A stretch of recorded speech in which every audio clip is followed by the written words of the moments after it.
পত্রকাব্যটি লিখেছেন টরন্টো থেকে হোসনে আরা জেমি আপু, আর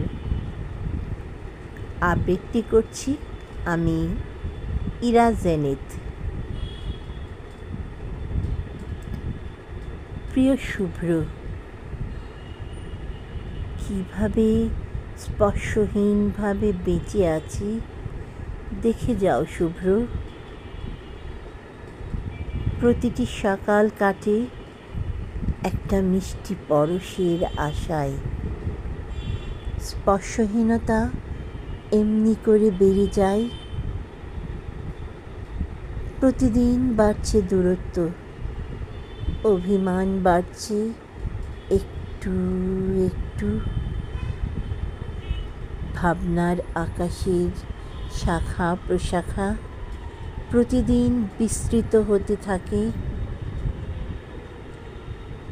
আবার তাতে ফুলেরা পরাগ ছড়ায়।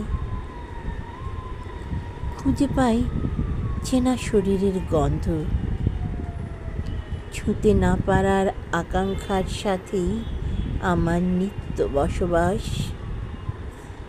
সেই সাথে বেড়ে চলে আগ্রাসী চাওয়াটা, আবার মরেও যায় কখন।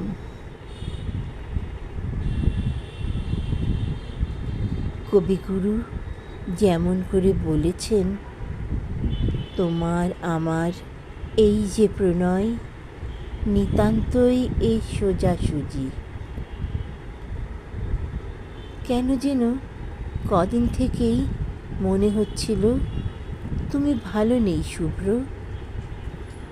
আজ এই ভর দুপুরে আমার ঘুমের ঘোরেই তোমাকে দেখলাম, বলছো আমাকে লিখো না কেন।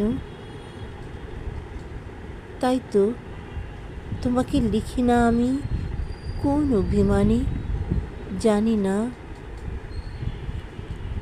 মাঝে মাঝে হারিয়ে যাও বলে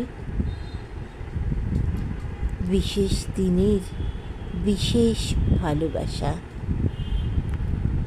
অনেক অনেক ভালো থেকো ভালোবাসায়।